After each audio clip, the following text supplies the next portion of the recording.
Hello, everybody, and welcome to another episode of Non Sequitur Nerds. As always, I am Tim, joined by Ian. How's it going today, Ian? Hey Tim, going pretty good. It's a nice sunny day here where I live. So yeah, Kind of it's kind of really nice chill, looking but out today.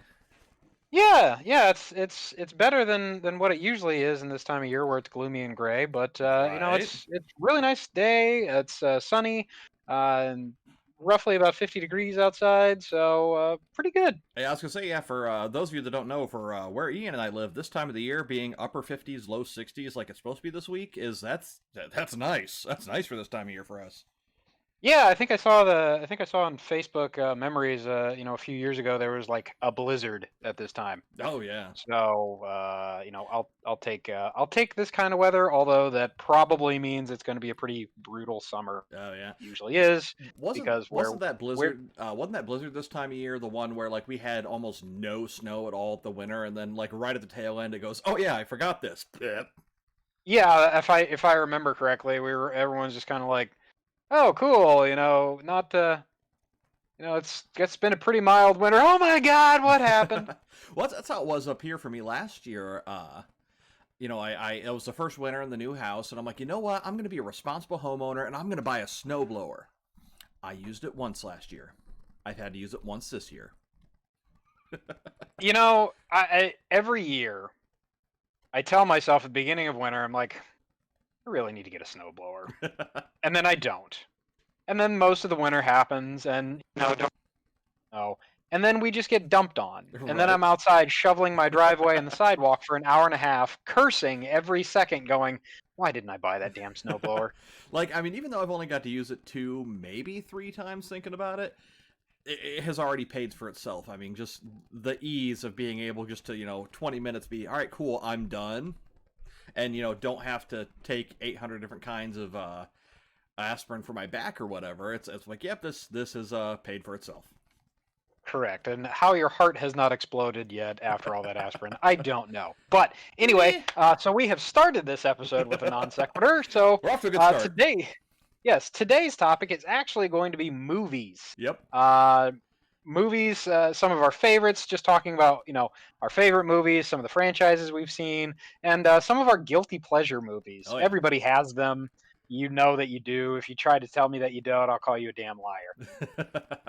It's true. He will. I can vouch. Yes, yes. Well, So, I say, do you want to start off with a recent movie that you and I have actually both seen? yeah, sure. We're gonna talk Monster Hunter. We will talk Monster Hunter. So, Monster Hunter is a movie based upon the Capcom video game of critical acclaim. The video game, not the movie. Um, we actually just recently watched this 2 days ago. Well, me, I watched it. Well, actually, I guess it was yesterday. We both watched it yesterday. So, Yep. Well, as of the time Monster of this Hunter, recording, anyway. correct. So, Monster Hunter stars Mia Jovovich, written and directed and adapted for the screen by her husband, Paul W.S. Anderson. You probably know both of them from the Resident Evil franchise. Basically, did the same thing. Has she done like a mainline movie that wasn't directed by him? Because, like, I mean, I know her best from Resident Evil. She was Lilu Dallas Multipass Oh in yeah, yeah, The yeah, Fifth yeah. Element. That's right. That's right. I had like that completely escaped my mind. I feel bad for that one because that's a great movie. Yes, it is. And I mean, we can kind of segue back into that. That's one of my guilty pleasure movies, and I think it would have been an infinitely better movie had they not had Chris Tucker's character in it. I mean, Um, he was the Jar Jar Banks of that film. he really was, but he added nothing and just did and was nothing but a detraction from that movie. I think had he not been in it, it would have been a perfectly acceptable movie. Anyway, All right. so Monster Hunter. Yeah.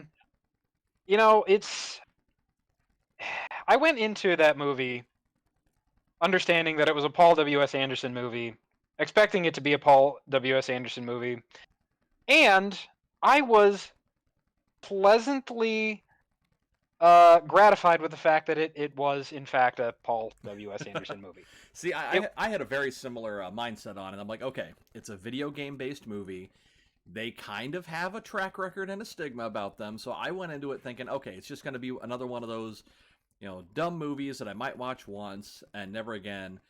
And honestly, I enjoyed it. I didn't realize it was Paul W.S. Anderson at first, but like I went into it, I enjoyed it. I got exactly what I wanted out of it, which was, big, fearsome, ferocious monster beasts being hunted, oversized weapons, anime style action, and I got what I wanted out of it, and I enjoyed it.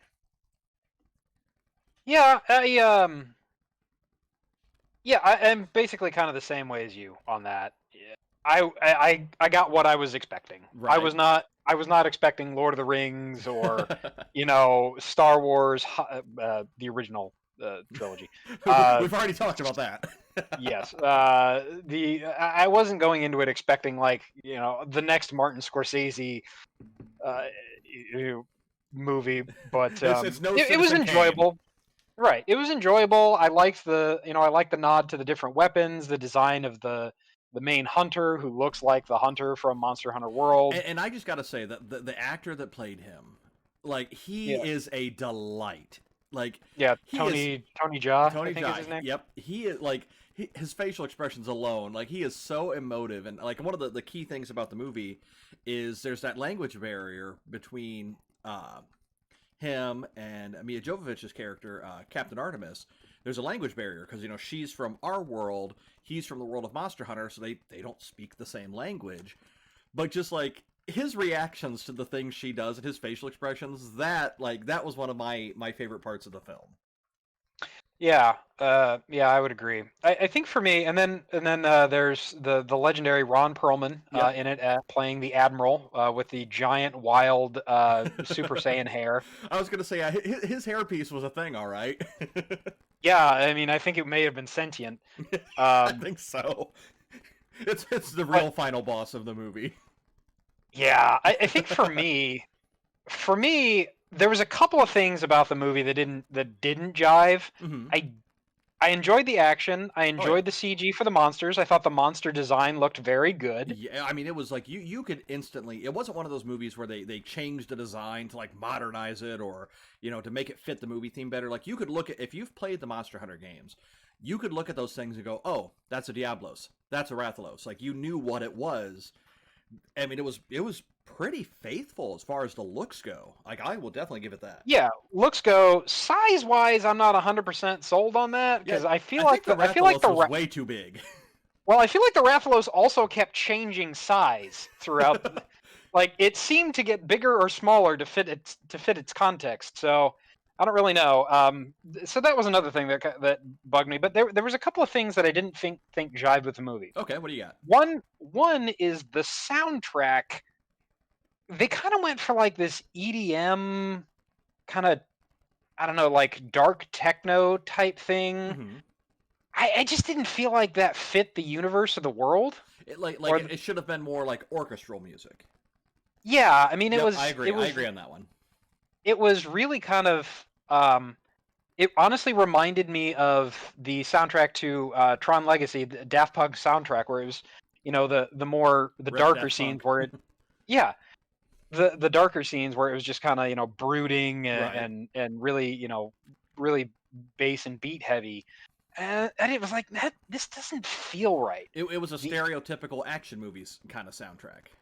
Yeah, yep. But it didn't fit the. And while the movie itself is kind of stereotypical action movie with monsters, it just didn't fit the scenes and the scenarios. I'll agree with that one. The other thing that I thought that I felt detracted from the movie a little bit was. Mm-hmm. Artemis's team at the beginning. Yeah, like it almost seemed like they built them up to be like they were going to be important. And then none of them survived after 15 minutes. Yeah, I mean, they served absolutely no vehicle. Like Link, the sniper scout, I think he had the most lines and lived the longest out of all of them, but still really. Spoilers, by the way, if you haven't seen the movie. I mean, he just didn't serve any real functional purpose. Yeah. Like none of them did. They were just they had lines, they had an appearance, I mean, they were so interchangeable that it didn't really matter who played the part. I mean, they were there and gone.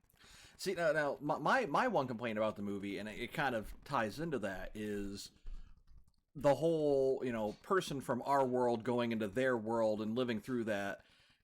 Like, I think the movie could have done better if it was just set in the world of Monster Hunter and you were following, like Tony Jaa's character, or, a new hunter or something.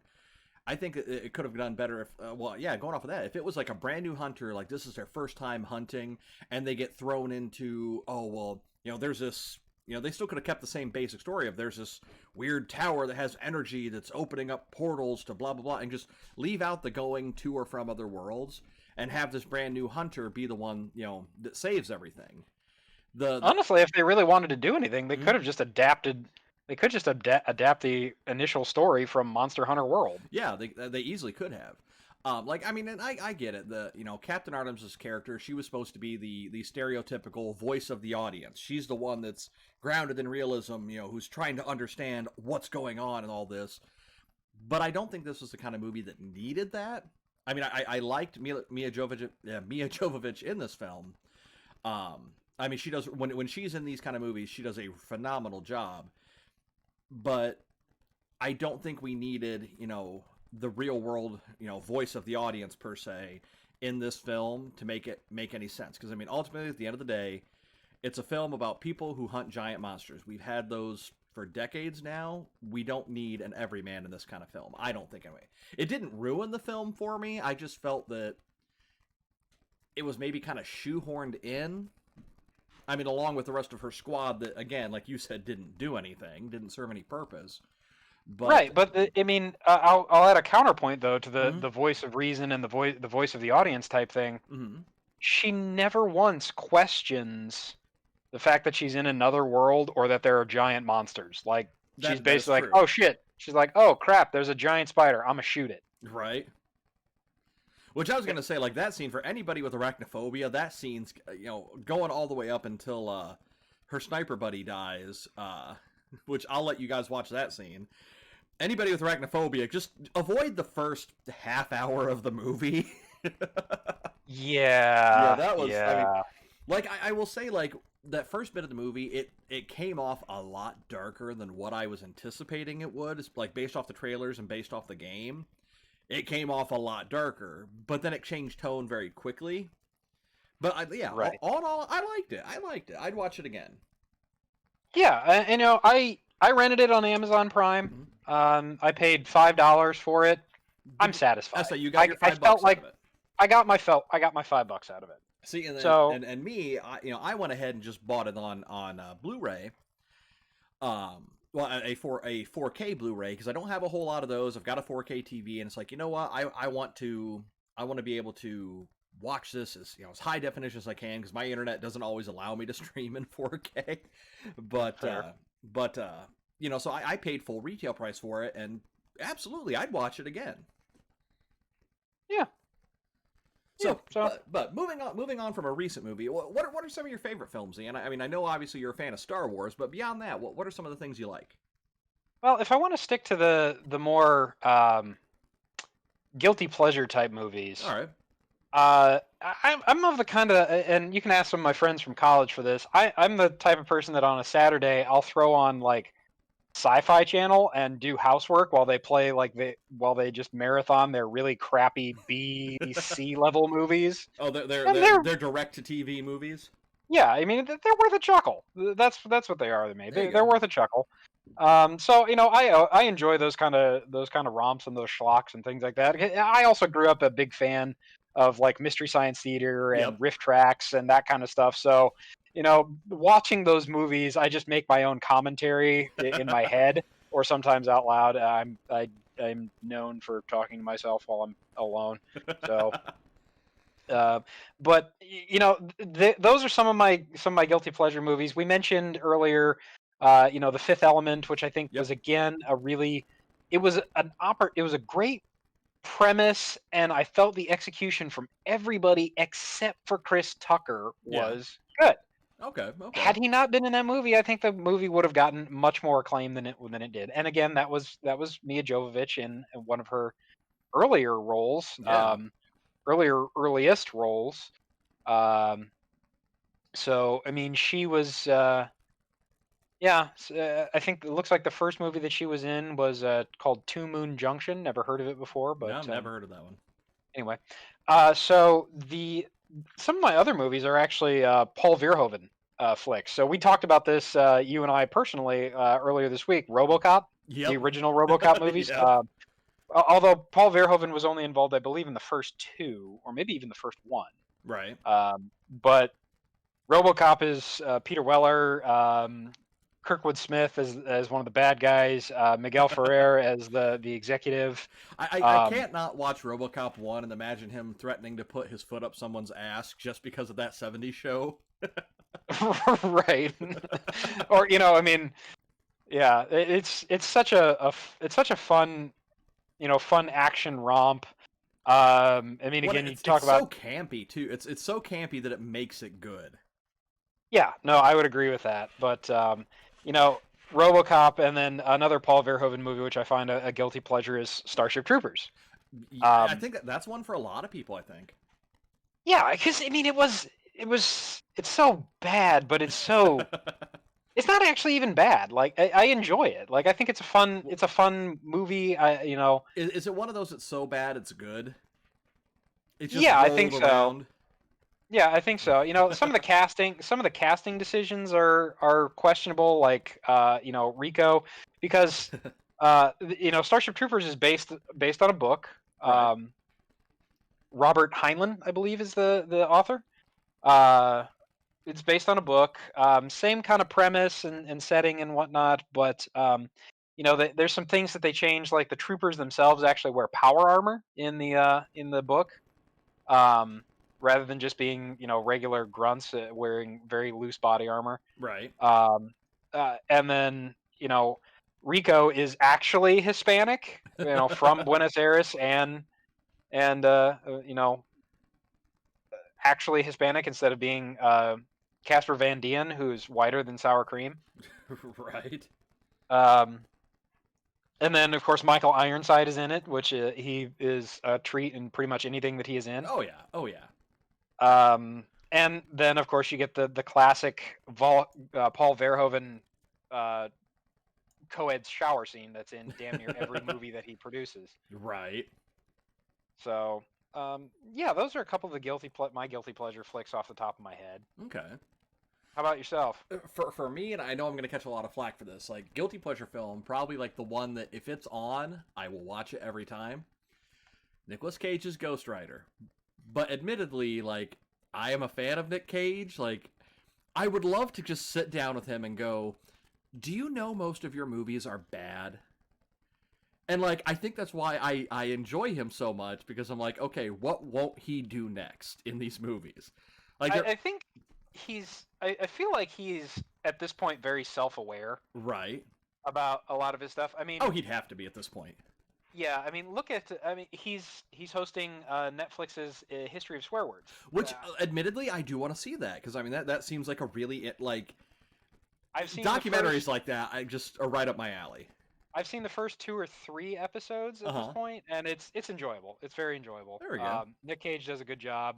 Also, very pokes fun at himself in the series. So, yes. Well, there was another one that recently came out that he was in called Willy's Wonderland, which a lot of people have kind of likened to a Five Nights at Freddy's live action movie, but it's the flip side of that. Instead of trying to survive it, he effectively becomes the Punisher and just like beats these murderous demonic animatronics to a pulp. And I'm like, I am all for that. I want to see Nick Cage beat up something from Chuck E. Cheese. that is right up my alley right there. But I mean, yeah. Well, I mean, Five Nights at Freddy's is one of those franchises, if I remember correctly, that absolutely terrifies you. Well, no, that one doesn't. Like I find the concept of it creepy. Just because, just imagine, if you will, you're working in a Chuck E. Cheese, and the animatronics are like, just start moving on their own. I mean, that's a pretty chilling thought to anybody. But like, I've never played the games because they're not my cup of tea. But I've watched like a lot of YouTubers play them. One of the biggest ones, Markiplier, that was actually my first experience watching him, was watching him play Five Nights at Freddy's, and I'm like, this is an interesting concept, but it's not for me. Yeah. But I want to see Willy's Wonderland. That's fair. Mark, by the way, you can send us the check anytime. There we go. We know you're good for it. Yeah, exactly. But yeah, any Nicolas Cage film is kind of my guilty pleasure. But beyond any other one, Ghost Rider 1. That's Like, fair. I mean, I know, like, even Ghost Rider 2, if like I'm flipping through channels or whatnot, or like I'm scrolling through whatever streaming service, and if I see a Nick Cage film, I'll watch it. That's fair. Even like I said, even Ghost Rider 2, I will give that one a watch. Yeah, I mean, everybody has their guilty pleasure films. Everybody's entitled to like those movies, unless, of course, you like the Green Lantern movie, in which case, get the hell out. Are we gonna go on about that again? I just got over the shake scene. Well, I mean, take half of the 800 aspirin, and then you'll be fine. That movie just. I mean, we're talking movies, so this is topical. Yes. Anybody that knows me knows that I am a huge Green Lantern fan. I mean, I own multiple Green Lantern rings. I've got rings of all the different Lantern cores, multiples of those. I own like several different, Green Lantern and other Lantern core power batteries. I've got shirts, I've got comics, I've got collectible. I mean, I'm a Green Lantern fan. Yep. So when they announced that movie, I was so excited because I'm like, you know what? Green Lantern is getting his movie. This is going to be great. They cast Ryan Reynolds in it, which, like, at the time, I think that was around, like, after he started getting big off of Van Wilder and Waiting and a lot of his earlier films. I'm like, you know what? That's going to be an interesting take on Green Lantern. And I figured, okay, they're probably going to make him be, Kyle Rayner, or maybe do a different take on Guy Gardner. I'm like, okay, I could see that. Like, oh, no, he's going to be Hal Jordan. And I'm like, no, wait a second, Hal Jordan? Like, I mean, I know he can be snarky, but I don't see him as a comedy character. I'm like, okay, all right, this is going to be a different take on him. And Ryan Reynolds, to his credit, he did the best he could with what he was given.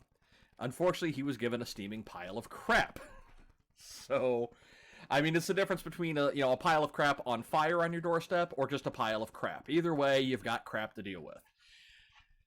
And then, as the movie went on, I'm like, that's not right, that's not right, that's not right. And I understand. Anybody that's seen a superhero film, they make changes here and there. They'll change an origin, or they'll change the look of something, or they'll tweak a villain to be slightly different.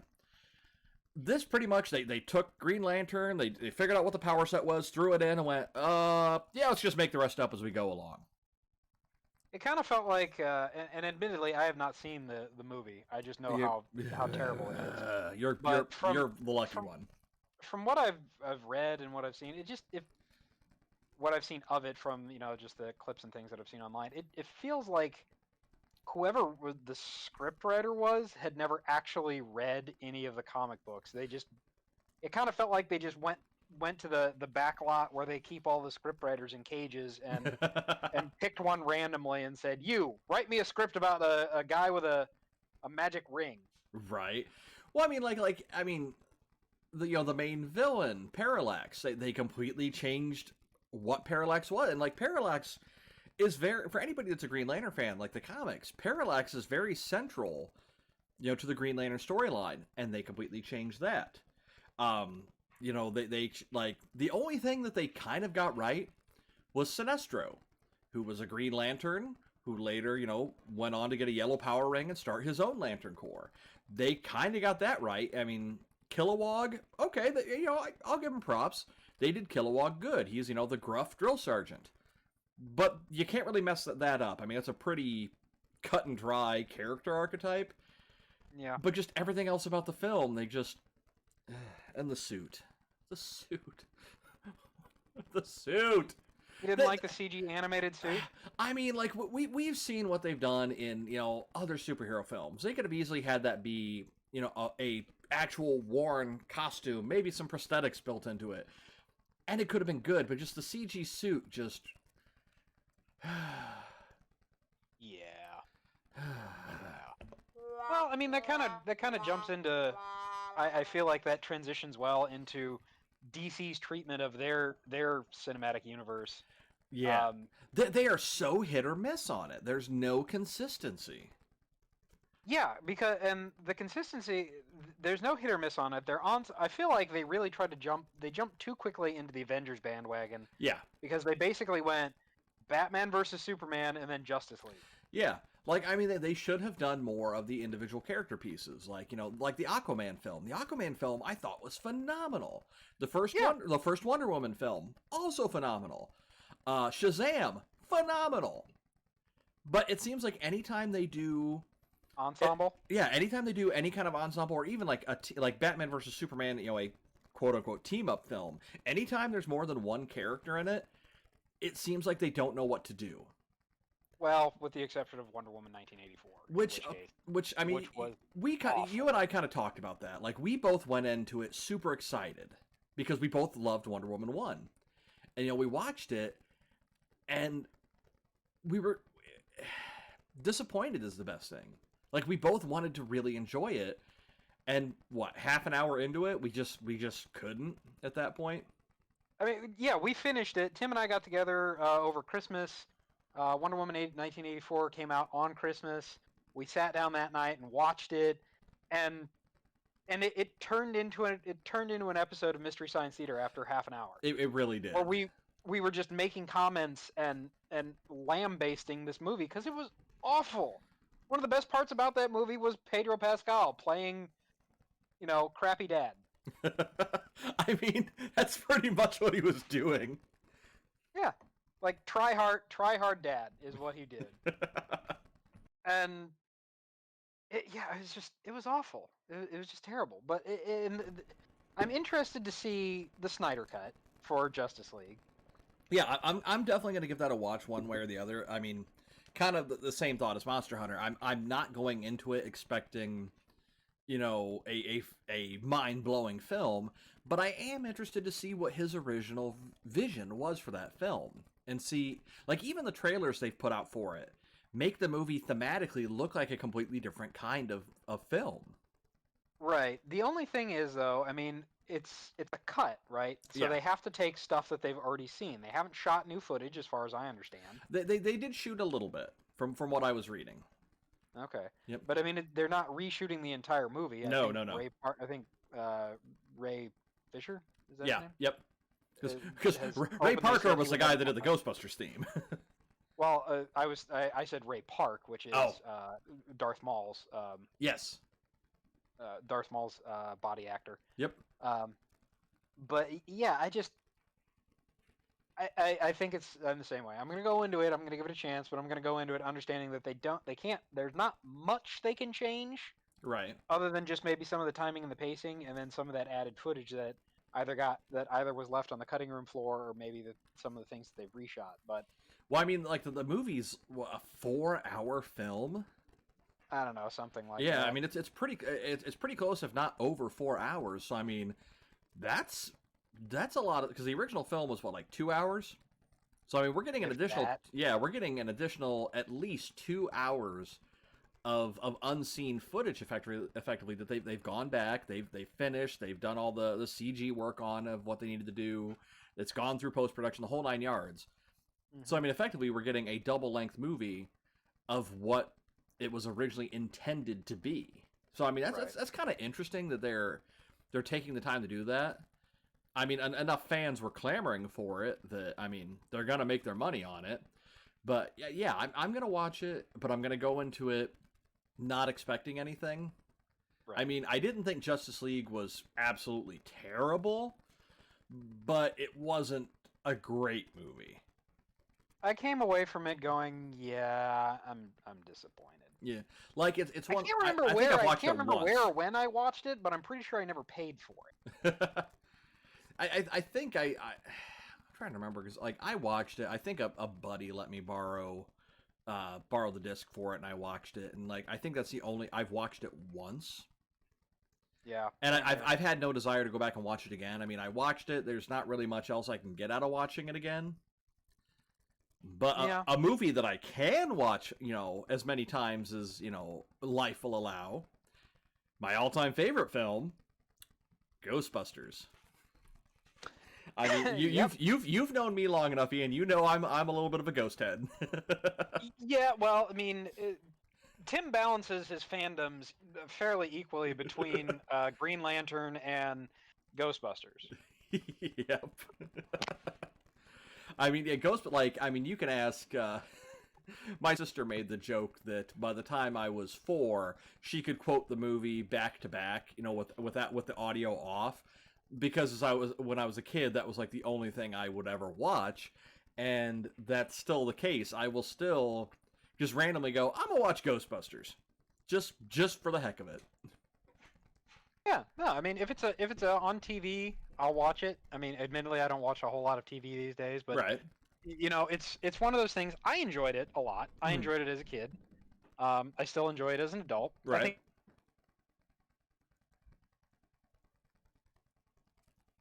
Ian? Well, I'm going to talk about Ghostbusters for the next couple minutes because I think I've lost Ian. Yes. Oh, hey, there you go. All right, I guess I'm not going to talk about Ghostbusters because Ian's back. Well, that was odd because there was definitely no service interruption on my side, and I was talking. That's weird.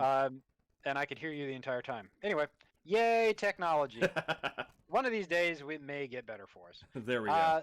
So yeah, I enjoyed Ghostbusters as a kid. I enjoyed it as an adult. I will go and watch it occasionally. It's probably about a once a year type thing for me. So. Oh, there you go. But, And I'm yeah. super looking forward to the new one coming out in November. And I know a lot of people that are fans of the 80s Ghostbusters. They didn't like the 2016 reboot. However, I thought that and I don't even necessarily want to call it a reboot because they've established that it's in a different continuity, a different, dimension, whatever you want to have. Right. I enjoyed it. I thought it was really good. My kids really liked it. They liked the original one as well. So I mean, like I really enjoyed what they did with that film. I thought all the actresses in that, I thought they all did a phenomenal job. I mean, the comedy was on point. Visuals were good. I mean, I enjoyed it. But Yeah, I'm I thought definitely it- looking forward to the new one, and it comes out right around my birthday, which is a nice treat for me. Yeah, exactly. Yeah, I'm looking forward to it. Again, I'm kind of with you on the 2016 Ghostbusters Mhm. movie. I enjoyed it. I thought it was well acted. It was fun and interesting to me to see Chris Hemsworth playing not Thor. Right. And Almost the exact opposite. he did such a phenomenal job in that film, and like most of his lines were ad-libbed from what I was reading. Like there's the scene where he's doing his job interview with them, and he goes to, like, scratch his eye or something, and they realize he doesn't have lenses in his glasses, and that whole scene was ad-libbed. He's like, oh well, if you don't have lenses, they can't get dirty. Oh yeah, that makes sense. Like, yeah, perfect sense. And like that whole scene was ad-lib. That wasn't in the script. Nice. I always enjoy ad-libbing. Oh, yeah. And things like that. And if we look at some of my favorite comedy movies, a lot of times it's just like it's the directors basically giving their actors kind of carte blanche to do whatever they want to. Right. It was the legendary Robin Williams. It was Oh yeah. apparently both difficult and easy to direct him because he would improv so much that if you had Robin Williams, you pretty much were like, all right, Go. here's the basis for the scene, go to town. Interesting trivia for you guys. One of his better movies, I think he earned an Oscar nom for it, Good Morning Vietnam. Mm-hmm. Every single one of the radio scenes and sketches were all him improving. Really? Those were not scripted. So all of the news stories that he does, the voices, everything that he's doing for those were all on the spot improv by him. That's actually pretty amazing, honestly. I mean, it just kind of shows how talented he really was. I mean, it's a shame he left us so soon, but phenomenally talented man. Right, and he, when he recorded one of his most famous roles for at least us was when he recorded for the genie in Disney's Aladdin animated feature, which I believe was 1993. Right around there. Around there. And Aladdin 3, but not Aladdin 2. Correct, because Disney screwed him over and they reneged on their original contract deal and pissed him off, so he didn't come back for the second one, which was played by Dan Castellaneta, who is Homer Simpson. I was saying, and he did the voice in the Aladdin cartoon TV show, right? Dan Castellaneta did, yes. Yeah. Okay. That's that's what I meant. Okay, I was thinking so. Yep, that was him. But from my understanding is, according to the director of Aladdin, Robin Williams recorded 14 hours of audio for that movie. I'd believe it. I mean, I recently watched the live action Aladdin, and there was a featurette on the Blu-ray for it. You know, kind of talking about the live action movie, but they touched on the animated film and how Robin Williams was a big inspiration for how Will Smith wanted to portray the genie, and they actually showed quite a few scenes from the original animated one that were only done, like they only got as far as storyboarding, but they still had Robin Williams record lines for it. And even in that, there was quite a bit of stuff that, like, you see him in the recording studio that they ended up not using at all. So I believe the 14 hours. That sounds about right. Right. So some of my favorite though are like old school comedy movies. Caddyshack. Oh, Caddyshack's a classic. Right, directed by the late his name escapes me now. Crap. Quit laughing at me. Anyway, Caddyshack, Airplane, most of the National Lampoon stuff. Oh yeah, I think is fantastic. Animal House. Oh man, Animal House. Yeah, Animal House is another classic. National Lampoon's Vacation series. And it was Harold Ramis, by the way, that directed Caddyshack. Harold Ramis. Also of Ghostbusters fame. Yes, which is why I feel ashamed for forgetting his name. But Caddyshack had a legendary cast of characters. Oh God, yes. Bill Murray, Chevy Chase, Rodney Dangerfield, one of some of the all-time greatest comedians that are out there. So, I like movies that span multiple different gamuts.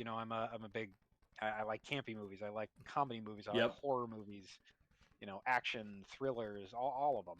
I could probably find something in every genre that I like. Oh, and of course, same. Obviously, the stinkers that are out there. Uwe Boll. Yeah. Which I feel like we need. There was a topic you and I started talking about him, off the air after recording one day, and we went down an IMDb rabbit hole. And I feel if we're going to talk about bad movies, and I think you know where I'm going with this, there's one of his movies that I think we really need to bring up. So for those of you that don't know, Uwe Boll, one of his films was the Blood Rain series, which was another video game movie, which was terrible. All of them were terrible, which is kind of one of the reasons that video game movies still continue to have that stigma today. He, in his infinite wisdom, decided that he was going to parody one of his own films. He decided to parody Blood Rain, it's like Blood Rain Third Reich or something along. It was Blood Rain Fights Nazis. Yeah, Blood Rain the Third Reich is the movie. But he decided to parody his own film with a movie called Blubberella, which, as Ian and I discovered from doing a little bit of research, is almost a shot-for-shot remake of that particular Blood Rain film, including almost all of the same actors, same set pieces, same costumes, same locations, same shooting angles. But the whole premise is that instead of being, this sexy svelte vampire, the entire movie is a fat joke. Yep. And it's like as he and I were looking at this, we're going through the IMDb page together, online. We're like, okay, hey, check out image 7, check out image 12, and we're reading about this. And part of me is going, this can't be a real thing. No, somebody made this listing up. No, this is an actual real thing that he did, parodying himself and his own film. I mean, it's I can't even begin to talk about this. Right. I mean, Uwe Boll is well known amongst the video game community for making adaptations of video games and making them very poorly. Yeah. So I mean, we see House of the Dead, Oh, I Blood forgot Rain. about that one. Yeah, Blood Rain, Alone in the Dark, In the Name of the King, which is a dungeon siege tale. So Yeah. the dungeon siege games. He made Postal, which was another video game. Far Cry. Let's see. Again, Blood Rain. He's Rampage? done a couple. Yeah, But he I did a movie called Rampage, but I don't know what that one I don't was. think that's the game Rampage, although we did get a No, movie of no, that, it's not. which I haven't seen the video game Rampage movie. Right, neither have I actually. I've heard it's one of those that it's just a dumb action film. Yes, but interestingly enough, Mm-hmm. I had heard that it was the highest rated video game adapted movie at the time until Sonic the Hedgehog came out. You know, I think you had mentioned that to me a while back, actually. Yes, so, which, I mean, let's admit, that's not really setting the bar very high when Yeah. Uwe Boll destroys everything that he touches. And you have the Super Mario Brothers movie basically dragging down the entire genre of video game movies. Which, speaking of Mario, I just looked this up real quick. The movie grossed $38.9 million worldwide against a budget of between 42 to 48 million.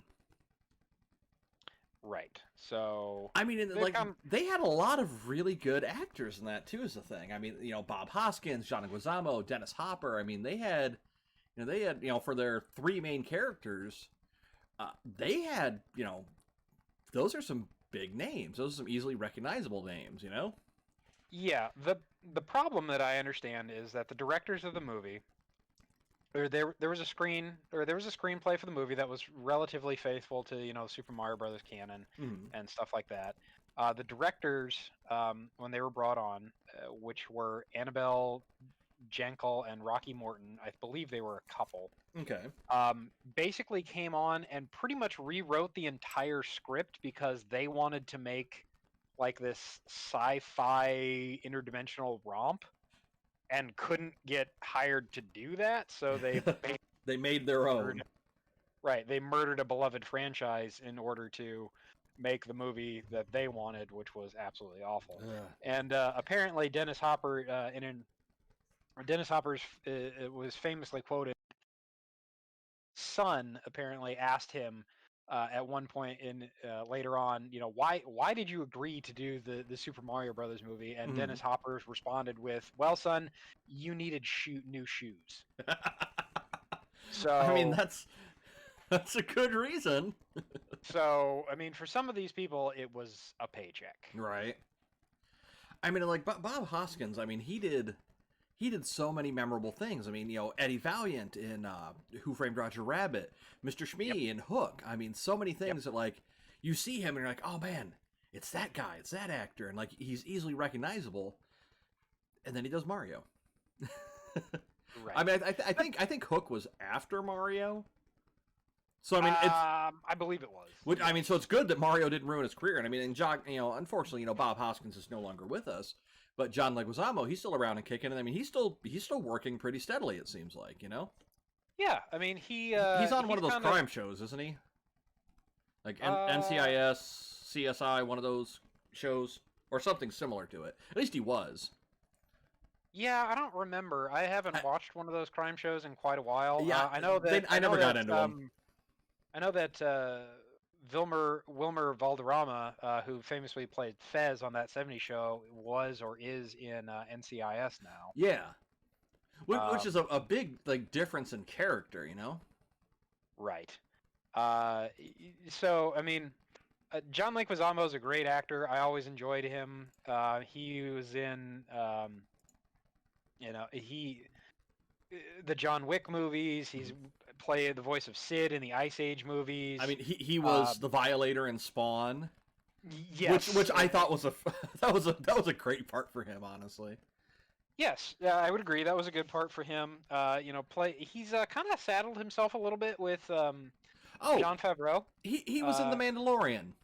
yes, he was in That's The yeah. Mandalorian. Yep. Kind of a hidden cameo. You don't realize it's him. Um, he was in the movie Chef, which is one of my all-time favorite movies. If you haven't seen it, it's kind of an indie. It was Jon Favreau indie film. Um, Either don't eat it or don't watch it while you're hungry, or eat first and then watch it. Because every time I watch that movie, I have a hankering for Mexican and Cuban food. I mean, yeah, just kind of looking at this IMDb page here. I mean, he's doing several projects every year. It looks like consistently for a while here. I mean, obviously he was the Right. voice of Sid in the Ice Age movies. Let's see what else. He's done like cameos on TV shows, voice acting for like let's see. He was in an episode of American Dad. I mean, yeah. He's working pretty steadily. It looks like here. I don't really see any major gaps in his work history. Okay, so he did quite several episodes of Dora the Explorer. I learned a thing today. Interesting. Yeah, let's see. I mean, Wow. and then if we look at if we go back and take a look at Bob Hoskins, you were actually wrong. So Super Mario Brothers came out in 1993. Hook came out in 1991. So, Okay. his career looked like did kind of take a little bit of a sideways turn at that point, but he kind of bounced back pretty well, doing a lot of different movies. He was the voice of the Russian goose Boris in the Balto movie. Oh yeah, I forgot. Balta. See that was that a DreamWorks production? I don't know because that was 1995.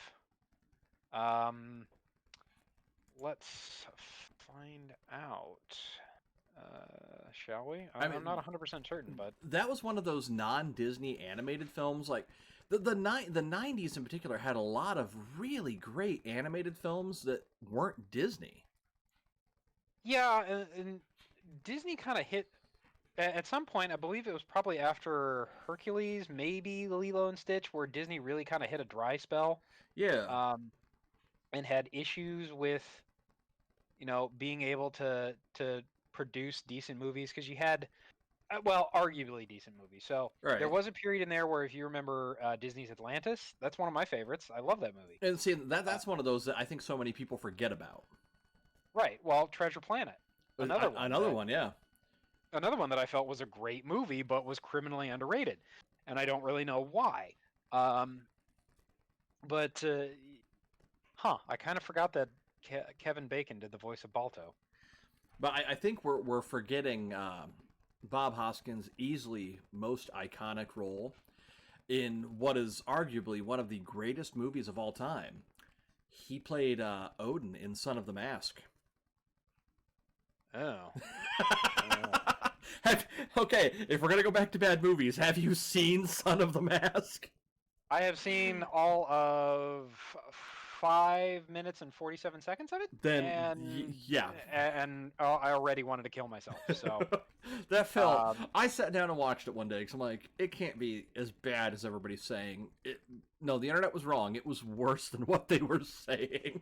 Oh, everything about like Jim Carrey made the first Mask so iconic, which the Mask, for those of you that don't know, is a comic book movie. But yes. if like I've read almost all the entirety of the original Mask comics, they went an entirely different approach for the movie. They made it into a kid friendly film mostly. Cameron Diaz though. Whew. Yes. But the Mask comics, they were dark. I mean, he was a murderous psychopath. Yes. So I mean, they really changed the tone of that. But Son of the Mask, yeah, that was a thing that existed.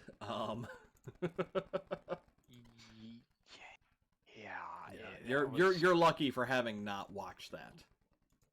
Not watched it in its entirety, anyway. Yeah, it was not good. But I mean, yeah. So there's plenty of movies out there that are enjoyable that we all kind of like and we've fallen in love with. And then there's obviously I think honestly there's probably more bad movies than there are good movies out there because you Right. don't really remember. You only remember the really bad ones. Right. Well, here, let me ask you: are there any movies that, like, critically, people say is a phenomenal film that you just did not care for? Oh, oof. Yeah, I'm sure there are. One of them that I can easily remember right off the top right now, Slumdog Millionaire. Okay, see, I've never seen that one. Uh, it was it was an Oscar-winning movie. I think they took home 2 or 3 Oscars. Um, critically acclaimed, amazing film. I hated it. Yeah. I hated it. Like I was just like, oh, this is awful. Like I can't get into it. I couldn't identify with any of it. It's a kind of a rags to riches type story. Right. But it was not good. I just didn't enjoy it. Okay. Okay. Yeah. So I mean, I'd have to I'd have to really kind of look for other movies out there that Yeah. that people are list as some of their favorites, but um, yeah, I'd have to think about some others that are out there. What about yourself? Oh man, that's one I actually had to think about. I mean, probably the. I can't think that there's, off the top of my head, I don't think there's any movies that I just absolutely hate. But one that I didn't think was as good as the hype, Batman Begins. I actually fell asleep in the theater during that movie for probably a good 3/4 of it, just because I thought it was just so slow. Like, I mean, going back and watching it later, I'm like, yeah, it's an all right movie, but I think it's one of those that's just way overhyped. That's fair. That's fair. There's definitely a lot of movies out there that I haven't seen that Oh are yeah, that are critically acclaimed. Argo, La La Land, which kind of won Oscars. I believe that was the year where they flubbed up the presentation and oh some La La Land won an Oscar when it wasn't supposed to or something like that. right, I think that was that year. Or something else won the Oscar in La La Land. I was supposed to get. I don't quite remember, but right. uh, you know, there's other movies that are out there that I've not seen that I really enjoyed. I actually kind of enjoy some foreign films as well. Mm-hmm. I'm a big fan of Akira Kurosawa, Right. Seven Samurai, Yojimbo, The Hidden Fortress. He's got a bunch of stuff that's out there that's just really good, really enjoyable. Some of the more niche, foreign horror movies. Mm-hmm. Scandinavian horror horror movies are actually pretty good. Like Let Me In. Okay. Uh, Let Me In is another one that was adapted to an American adaptation as well. Well, if you look at The Girl with the Dragon Tattoo, Oh yeah. that's a Scandinavian based movie that they then made here in the States. Wait, Um, wait, that's a Scandinavian movie? Really? I yeah, mean, granted, I've never seen it, so. it's Norwegian, I believe. Huh. It was originally where it's from. So yeah. Hmm. Um, Well, I mean, probably the closest I've come to like a foreign film that got an American adaptation, what was The Grudge? Which, okay. if you Yeah. watch the American version, I mean, it Well, you might. watched The Ring too, right? Did I watch The Ring? Yeah, I did. Like Yeah. once. I thought it was okay. But like The Grudge, I mean, the American version of it, had was it Sarah Michelle Gellar in it, and like apart from her, like the movie takes place, in Japan with with Japanese actors. They might as well have just given us the original version and just dubbed it or subbed it and just called it a day. Right. Well, interesting known trivia fact for you. I Okay. believe, if I remember correctly, that Sarah Michelle Gellar actually does speak Japanese. Really? And didn't have to learn her lines for that movie. That's pretty cool, actually. I was not Yeah. aware of that. Fun trivia. Yeah. See, folks, we can educate you as well. Yeah. I mean, Tim and I are full of useless hotel knowledge. It's true. It's true. Yeah. No, but I mean, another one, kind of one of those movies that if it's on TV, I will always watch it. And it's funny that we mentioned this at the very beginning when we were talking about Monster Hunter, is Arachnophobia. Jeff Daniels out in the countryside, attacked by, these killer Brazilian spiders or whatever. With John Goodman. I had forgotten about that movie. Yeah, that's one of my favorites. Like, again, if it's on TV, I will watch it. I mean, campy kind of like horror sci-fi films in general. Like, yeah, same thing. I'll give them a watch. I was gonna say something about Sharknado, and I forgot where I was going with that. Which is the name of our raft. On Raft. Yes. I have not seen the Sharknado films. See, honestly, neither have I. I mean, I'm aware of them. Well, then there's also the Piranha movies, the Piranha remakes that they did with. I can't remember all of the actors, but I know Ving Rhames was in one. Yeah. Or actually, I think he's in both of them. They had Richard Dreyfuss in the first one for all of like 5 minutes before he's eaten by piranhas. What's the movie where they're like in a base underwater? There's a mutated shark or something. Deep Blue Sea. Is that with Sam Jackson? Yes. And I always remember that scene. Like, he's giving that inspirational speech about how we can survive, we can beat this thing. Yep. Well, crap. I'm tired of these mother sharks in this mother cromp. All right then. I mean, okay, snakes on a plane, obviously. Yes. Like that movie, that was so dumb, but I enjoyed every minute of it. Oh, I did too. I saw it in college. They actually my university had a free movie channel.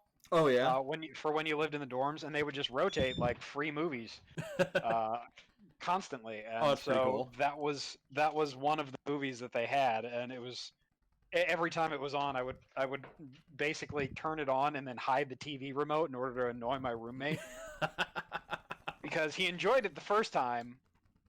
He didn't enjoy it the 100th time. Yes, did not enjoy it the 100th time. And also because my roommate was kind of an asshole, so. Oh, gotcha. It was my petty revenge. You know what? You're doing good work, Ian. Right, I'm doing somebody's work, probably Satan's. Probably. I am a soulless ginger. So. It's true. It's true. You are. Yes. I can confirm. Yeah. It was it's funny because I was just thinking again to one of my more favorite movies, which I think was, I don't know if it's niche, but I don't know that it was really well received, but I still really love the movie, is V for Vendetta. I've watched that one maybe a handful of times, and I thought it was a good movie, but it's not one that I would go out of my way to watch. I still enjoy it. I still like watching it when I can. Right. I have it on DVD, and it's one of those movies that I'll watch it if it's on TV and whatnot. But I remember the 5th of November, which was my anniversary. So you will never forget. No, and that was actually kind of the joke. Like, my ex-wife and I got married on that day because we did a courthouse wedding, and I said, well, let's just do it on the 5th of November. Because that way we'll never forget it. Remember the 5th of November. Just begrudgingly. It wasn't even really begrudgingly. It was we did it, and then. I'm guessing she didn't get the reference, did she? No, she did. She saw the movie. Oh, okay. Okay. Well, that's good at least. Yeah. Yeah. So. Well, anyway, there we go. So, any other movies that kind of pique your interest, or you want to mention? One that you will be unsurprised that I'm a fan of, that I need to find at least a DVD copy of it. The Guyver live action movie. That had Mark Hamill in it. Yeah. I remember that one. I remember watching it at your house. Yep. I think I saw that maybe Netflix is making another one. Well, we've seen Netflix's track records with live-action anime adaptations, so it can't be worse than the old movie. Well, I don't know that they're doing live action. I think they might be doing a CG. Oh, really? A CG movie. And I mean, you really usually enjoyed. they have a good track record with those. Right. I mean, you really enjoyed Shin Godzilla, right? Absolutely. No, Shin Godzilla is different from the CG Godzilla series that they had on there. But Yeah. Shin Godzilla was also a really enjoyable movie. Oh, like I picked that up recently. Oh, maybe about 2 months ago. There's a used bookstore near me that I'll still go to every so often. They have a small, like, movie section, and whatnot. And I'm like, Shin Godzilla, and it was under $10. I'm like, you know what? I've never seen this. I looked at the box. I'm like, oh, okay, this looks interesting. Directed by the guy that did Evangelion. Oh, now I have to pick this up. And you know what? I thoroughly enjoyed it. And, like, fun fact, he actually used samples from the Eva soundtrack in Shin Godzilla. The music that typically plays, like, when an angel shows up, the dun dun dun dun dun dun dun dun dun. Yeah. That plays in the background in several parts of Shin Godzilla, and I'm sitting there watching it going, I know this music from somewhere. Where do I know this from? And, like, halfway through the movie, my wife just goes, is that the music from Ava playing in the background? And, like, I had just been quietly thinking this in my head, where do I know this from? And she says that, and I'm like, you're damn right it is! Nice. And I'm like, yeah, this is directed by the guy that did Ava. Nice. But no, yeah, Shin Godzilla, I thoroughly enjoyed it. I've actually watched it a couple times since I picked it up. That's very cool. Yeah. All right. Well, I think we're right about at time for today, folks. All right. We've covered quite a lot of information, quite a lot of movies. Really enjoyed kind of picking each other's brains about some of our favorites. Oh yeah. So, I think we'll go ahead and leave it for now. And yeah. This was really fun. Oh yeah, definitely. I mean, like, and you and I could go on about movies for hours if we really wanted to. Very true. And maybe in the future we will do a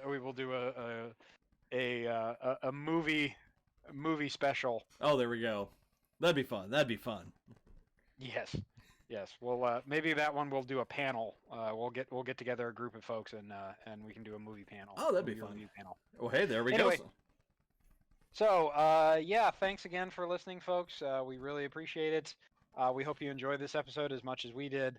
So I think we'll go ahead and sign off for today.